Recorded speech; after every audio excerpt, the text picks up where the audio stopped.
Alors de retour dans la deuxième partie de TVR Mag, mon invité aujourd'hui se passe de présentation, j'ai envie de dire, Michel Roubida, bonjour. Bonjour. Alors merci beaucoup d'être avec nous, figure emblématique dans tout le milieu artistique au Québec. Vous êtes ici pour nous parler de cette exposition qui est en ce moment même au Centre d'art Diane Dufresne du côté de Repentigny. Exposition, elle s'appelle Processus, passé, présent, avenir.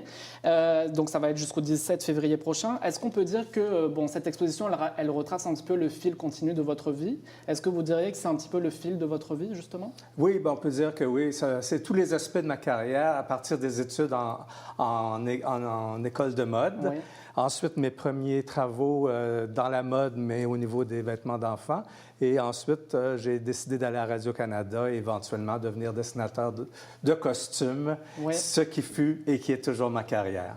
Bon, alors dans cette exposition-là, il y a notamment cette robe mythique. On voit des images à l'écran en 1986, la robe de Diane Dufresne lors de son spectacle Top Secret, et notamment le kimono que vous lui avez confectionné. Vous dites que c'est la pièce la plus difficile que vous avez eu à créer. Pourquoi? En fait, c'était pas tellement qu'elle était difficile, mais j'avais engagé quelqu'un pour peindre le dragon sur le kimono.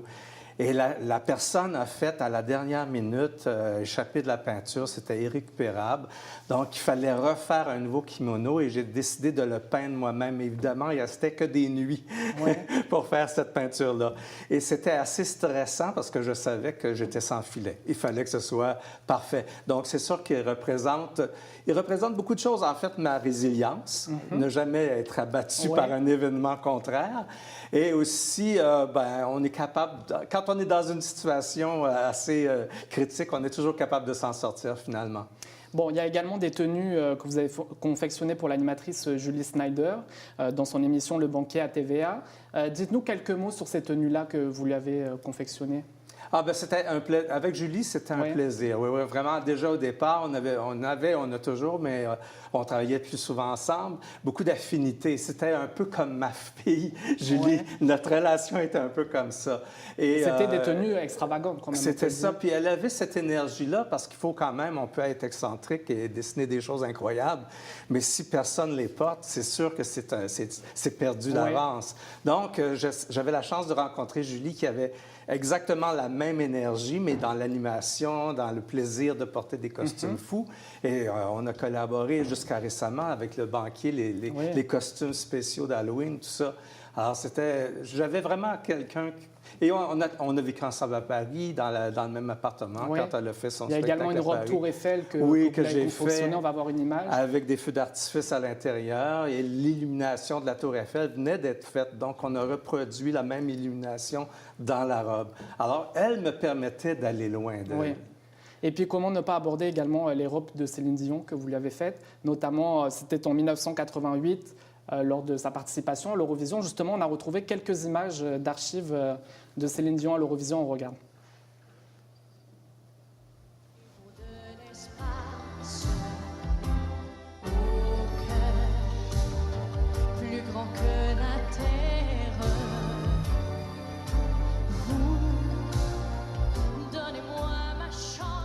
Donc voilà, c'était en 1988. Vous dites beaucoup d'émotions dans cette robe-là. Qu'est-ce que ça vous fait justement de revoir ces images aujourd'hui? En fait, c'est formidable parce que je suis arrivé dans la vie de Céline à un moment charnière. Elle avait été la petite colombe, la fille qui avait des robes blanches romantiques, la jeune fille. Et elle avait disparu pendant une année à peu près, peut-être un petit peu plus, mais... Et quand René Angélil a approché Radio-Canada pour faire l'émission Incognito, c'était pour faire le lancement du disque Incognito. Et c'était sous forme de clip. C'était la mode à l'époque, les vidéoclips étaient très populaires. Donc, toute l'émission était conçue comme une suite de vidéoclips. Et c'était dans mon mandat de changer cette image de petite fille en image de femme. Et on a été assez loin. On l'a habillée en James Bond Girl, en cuir vernis noir, les seins pointus. Elle était habillée avec des manteaux de cuir, un peu rocker, comme toutes les jeunes filles de son temps, finalement. Alors, ça a été un vrai plaisir. Puis ensuite, j'ai travaillé pour le spectacle Incognito, pour beaucoup d'événements. Le Cirque du Soleil, entre autres, également. On va voir quelques images. Oui, donc ça a été... j'étais très content. Puis Céline, c'est une fille incroyable. Je suis retourné avec Julie à un moment donné à New York, puis elle était en train d'enregistrer un disque en anglais. On a eu la chance d'aller la voir, mais à un moment donné, il était comme minuit, donc il fallait qu'on quitte. Elle a arrêté la session d'enregistrement avec les musiciens, je ne sais pas combien ils coûtent l'heure, là, ces musiciens-là à New York. Là. Mais en fait, puis elle est venue me voir, puis se poser des questions, comment j'allais, qu'est-ce que je faisais, tout ça. Donc ça, c'est typiquement Céline. C'est toujours une fille fidèle aux gens qui ont travaillé avec elle. Bon, là, entre autres, c'était dans les années 80, 90.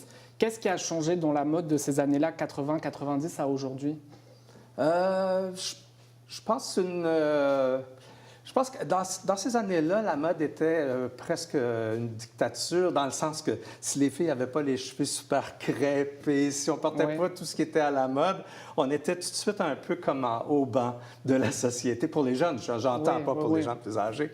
Alors que maintenant, je sens qu'il y a plus de liberté, il y a plus de familles de jeunes. Tu sais, il y en a qui vont être plus hipster, mais il y en a qui vont être plus simples, il y en a qui sont plus granola. Tu sais, les gens n'ont pas un moule où ils doivent rentrer maintenant. Donc, je trouve qu'il y a une liberté et je trouve ça bien intéressant, la liberté. Bon, alors dans cette exposition, c'est notamment, je crois, l'une des premières fois qu'on peut voir des robes de Céline Dion. Oui.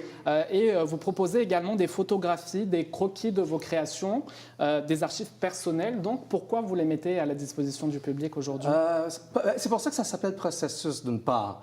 C'est pour voir l'envers du décor. Alors, j'ai créé des costumes pour l'exposition et ces costumes ont été documentés. C'est-à-dire, j'ai pris des photos tout au long de la fabrication.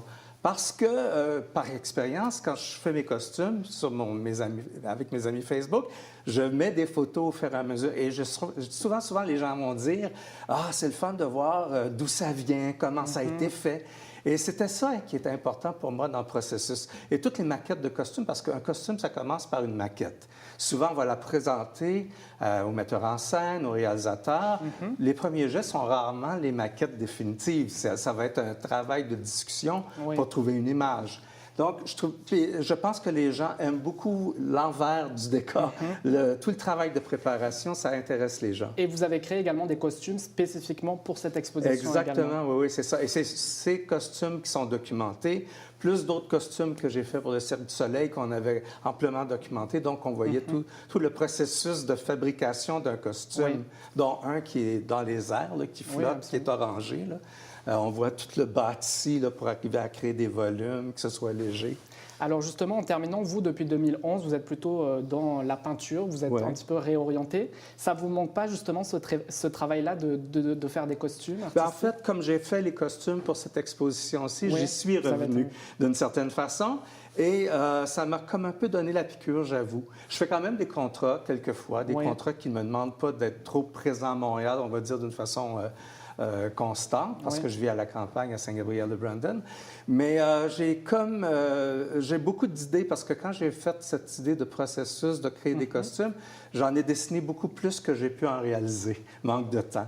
Alors, je veux vraiment continuer à faire ce lien avec peinture, mêler peinture et costume et expérimentation aussi. Donc l'inspiration, si je comprends bien, vous ne l'avez jamais perdue? Non, je ne pense pas que ça se perde.